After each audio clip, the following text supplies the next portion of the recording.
Good morning student आज हमारा second chapter है फॉर्म्स ऑफ बिजनेस ऑर्गेनाइजेशन। अब बिजनेस ऑर्गेनाइजेशन में आपने बिजनेस तो पढ़ ही लिया। बिजनेस क्या होता है? बिजनेस एंटरप्राइजेज एक ऐसा इंस्टीट्यूशनल अरेंजमेंट होता है to form any business activity. अब क्लासिफिकेशन अगर हम करते हैं बिजनेस का तो वो 3 कैटेगरी में होता है। फॉर्म्स ऑफ बिजनेस एंटरप्राइजेज, एक प्राइवेट, पब्लिक और जॉइंट स्टॉक। प्राइवेट, पब्लिक और जॉइंट स्टॉक में ये है, प्राइवेट में जितने भी मैंने मैनेजमेंट हो रहा है वो कंट्रोल हो रहा है प्राइवेट पर्सन के द्वारा। पब्लिक में जितना भी हमारा कंट्रोल हो रहा है गवर्नमेंट के द्वारा। जॉइंट में प्राइवेट गवर्नमेंट कंट्रोल एंटरप्राइजेज, मतलब जो भी मैनेज और कंट्रोल करती है वो प्राइवेट भी करती है और गवर्नमेंट भी करती है। और प्राइवेट में आती है आपकी 2 टाइप की, नॉन कोऑपरेटिव और कोऑपरेटिव। कोऑपरेटिव की बात करें तो कोऑपरेटिव सोसाइटी और जॉइंट स्टॉक कंपनी होती है। नॉन कोऑपरेटिव में सोल ट्रेड आती है, पार्टनरशिप आती है, जॉइंट इनटू फैमिली बिजनेस आता है। सोल ट्रेड सिंगल पर्सन के द्वारा, पार्टनरशिप जो होती है वो 2 पर्सन्स और उससे ज़्यादा चाहिए होते हैं, और जॉइंट स्टॉक जो दोनों का वेंचर होता है।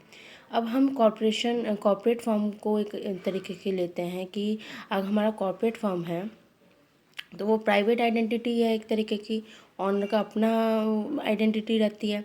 और नॉन कॉर्पोरेट फर्म में क्या होता है, एंटरप्राइजेज डिफरेंट होता है ऑनर से।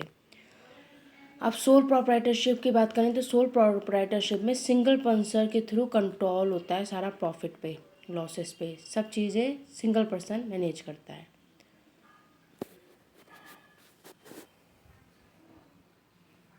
जैसे कि आपका सैलून हो गए या कोई स्मॉल स्केल एक्टिविटी की शॉप हो गई, उसमें फीचर्स भी अगर इसके बात करें तो सिंगल ओनरशिप होगी, कंट्रोल भी सिंगल पर्सन का होगा, कोई लीगल सेपरेट लीगल एंटिटी नहीं रहेगी, अनलिमिटेड लाइबिलिटी होंगी, no legal formalities, sole risk bearer and profit receive.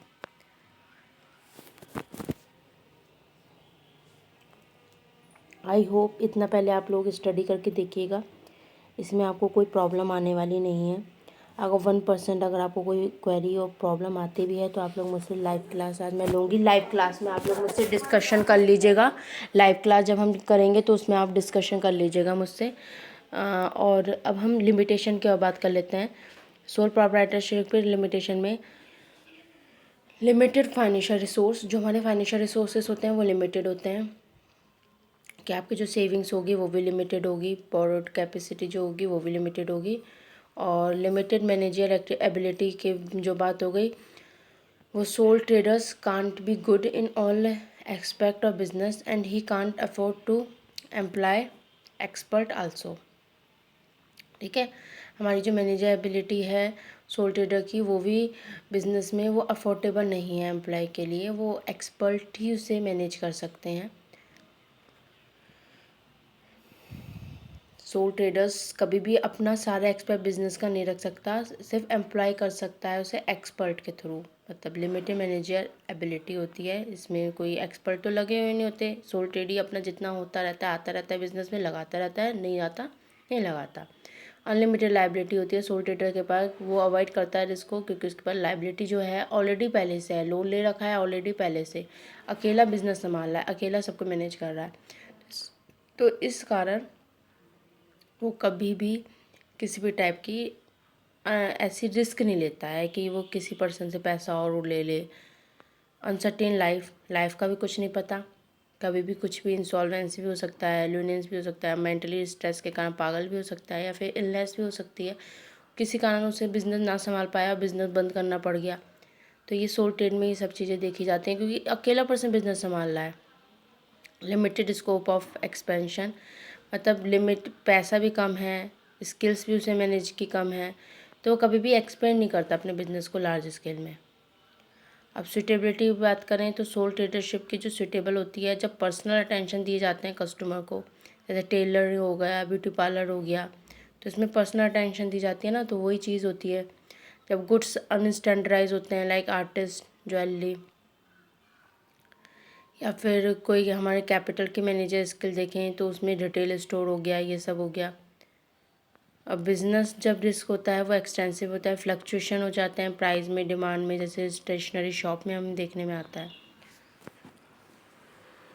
क्योंकि सिंगल पर्सन ही सारे बिजनेस को संभालता है। अब जॉइंट हिंदू फैमिली बिजनेस समझ लेते हैं। जॉइंट हिंदू फैमिली बिजनेस, जितने भी हमारी हिंदू की फैमिलीज़ होती हैं वो जो इस बिज़नेस को संभालती हैं वो जॉइंट हिंदू फैमिली बिजनेस होता है। ओल्ड मेंबर जो होता है फैमिली का वो बिजनेस को मेनली संभालता है, उसे हम कर्ता भी बोलते हैं। फीचर्स की बात करें तो formation, joint into family business में एटलीस्ट 2 मेंबर चाहिए फैमिली के, और जो उसकी पुरोहितों की प्रॉपर्टी को संभाल के रखते हैं। मेंबरशिप बाय बर्थ के द्वारा 2 सिस्टम में मेंबरशिप बर्थ की होती है, एक तो दयाभाग सिस्टम और मिताक्षर सिस्टम। वेस्ट बंगाल में अलाउ करी जाते हैं male and female member. Mitakshara system में all India expect West Bengal allow only made member to be corporate.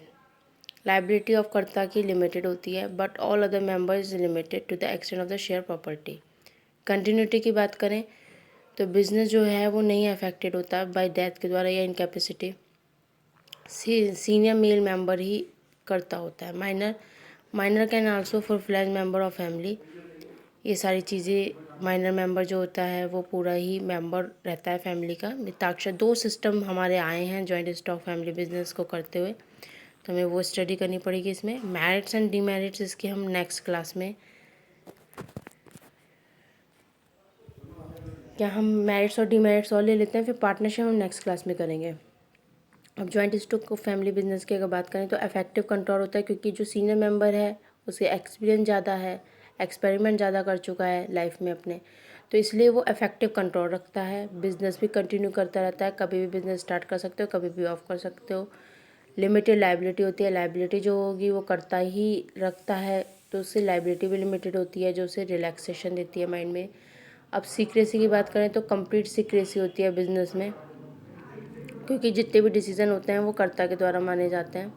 Loyalty और कॉपरेशन की बात करें तो कोऑपरेटिव भी रहता है कर्ता और लॉयल भी रहता है ग्रेटर मेंबर जो बिजनेस को रन कर रहे हैं।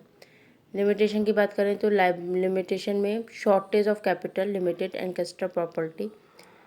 जो कैपिटल होती है वो शॉर्टेज होती है, क्योंकि किसकी होती है, पूर्वजों की प्रॉपर्टी होती है। अनलिमिटेड लाइबिलिटी ऑफ कर्ता जो मेक करते हैं लैक्स एक्सपेरिमेंट एंटरप्राइजिंग। अब डोमिनेंस ऑफ कर्ता की बात करें तो कर्ता जो है वो मैनेज करता है बिजनेस को, और समटाइम वो इग्नोर करता है वैल्यूएबल एडवाइस अदर मेंबर को, तो जिस कारण लड़ाई हो जाती है बीच में मेंबर्स के, जो ब्रेक डाउन करती है फैमिली को भी। कर्ता जो होता है वो ओवरबर्डन होता है, उसके ऊपर बहुत ज़्यादा वर्कलोड होता है, इसलिए वो अनबैलेंस डिसीजन ले लेता है कभी कभी। लिमिटेड मैनेजर स्किल ऑफ कर्ता जो सीरियस प्रॉब्लम का कारण होती है, क्योंकि ज़्यादा एक्सपीरियंस सिर्फ कर्ता को होता है, और कभी कभी कुछ ऐसी चीज़ें आ जाती हैं सामने जो एक सीरियस प्रॉब्लम का ले लेती है रूप।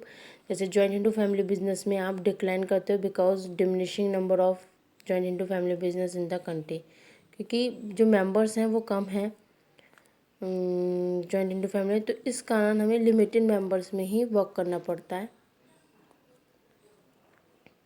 ओके स्टूडेंट, इतना स्टडी करिए, रीड करिए, और फिर अगर कोई क्वेरी होती है तो हम क्वेरी, आज लाइव क्लास होगी हमारी 2 बजे, तो हम 2 बजे आज लाइव क्लास में ये सब चीज़ें और डिस्कशन कर लेंगे। अगर कोई भी क्वेरी या कोई भी प्रॉब्लम होती है आप लोगों को, अच्छे से रीड करिए, 2-3 बार समझिए, वीडियो देखिए, और फिर भी अगर कोई समझने नहीं आता है, वैसे नोट्स इतने ईजी हैं वो आपको पढ़ने से समझ में आ जाएंगे। अदरवाइज़ कोई प्रॉब्लम होती है तो फिर हम लाइव क्लास में डिस्कशन करते हैं।